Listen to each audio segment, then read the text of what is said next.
Sudden deaths అనేది ఈ మధ్య చాలా ఎక్కువైపోయింది. స్కూల్స్‌లో కానీ, బయట కానీ ఎక్కడైనా సడన్‌గా నడుస్తూ చనిపోయారు, డాన్స్ చేస్తూ చనిపోయారని ఏదో ఒక కంప్లెయింట్ వింటూ ఉన్నాం. ఇప్పుడు సడన్‌గా చనిపోయే డెత్స్‌ని హార్ట్ అటాక్స్ అని అంటారా? లేకపోతే హార్ట్ అటాక్స్ వేరు, సడన్ డెత్స్ వేరు ఎలా చూడాలి సార్?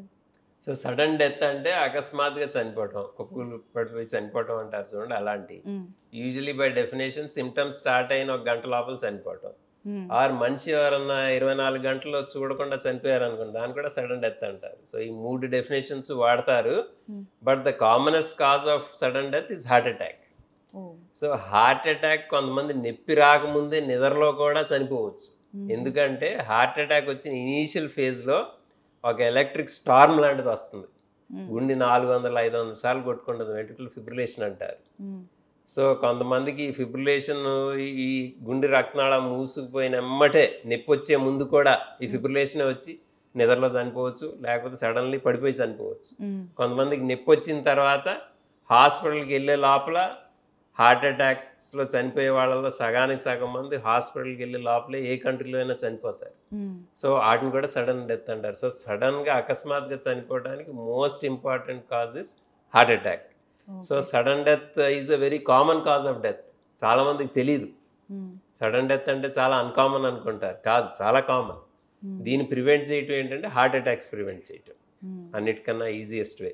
సడన్‌గా ఎవరన్నా పడిపోయినప్పుడు the best way to save them is పక్కన ఎవరైనా ఉంటే హ్మ్. సిపిఆర్ చేయటం, ఏఈడి అనేది ఒకటి షాక్ చేసేది చిన్న మెషిన్ లాంటిది మనం అటాచ్ చేస్తే పెడల్స్ పెడితే షాక్ చేసి it can save lot of lifes. Heart attack కాకుండా సడన్ డెత్లు కూడా కొన్ని ఉంటాయి. స్పెషల్లీ చిన్న వయసులో కొంతమందికి ఎలక్ట్రిక్ ప్రాబ్లమ్స్ ఆర్ జెనెటిక్, అంటే వంశపారంపర్యంగా వస్తుంది. హ్మ్. సో మీ ఫ్యామిలీలో ఎవరికన్నా ఫ్యామిలీ లోపల నిద్రలో చనిపోవటం, లేకపోతే ఏదైనా ఆడుకుంటా స్పోర్ట్స్లో చనిపోవటం అలాంటి హిస్టరీ ఉంటే it is very important to get ECG and echocardiogram done for those people. వాళ్ళకి హార్ట్ మసిల్ ఏమైనా థిక్కెన్ అయిందా, లేకపోతే ఎలక్ట్రిక్ ప్రాబ్లమ్స్ ఉన్నాయా అనేది ఫ్యామిలీ హిస్టరీ ఉంటే వాళ్ళు ముందే జాగ్రత్త పడాలి. హ్మ్. సో అదే కాకుండా ఎవరన్నా స్పృహ పడిపోవటం ముందు హిస్టరీ ఉందనుకోండి, కొంతమంది స్కూళ్ళల్లో పిల్లలు పడిపోతూ ఉంటారు. అలాంటి వాళ్ళు కూడా వేరే ప్రాబ్లం ఏమన్నా ఇలాంటి జెనెటిక్ ప్రాబ్లమ్స్ వంశపారంపర్యంగా వచ్చాయి ఆర్ అలాంటి ప్రాబ్లమ్స్ ఉన్నాయా అనేది చూసుకోవటం ఇంపార్టెంట్. కానీ అన్నిటికన్నా important for the whole society is to know sudden cardiac death commonest causes heart attacks.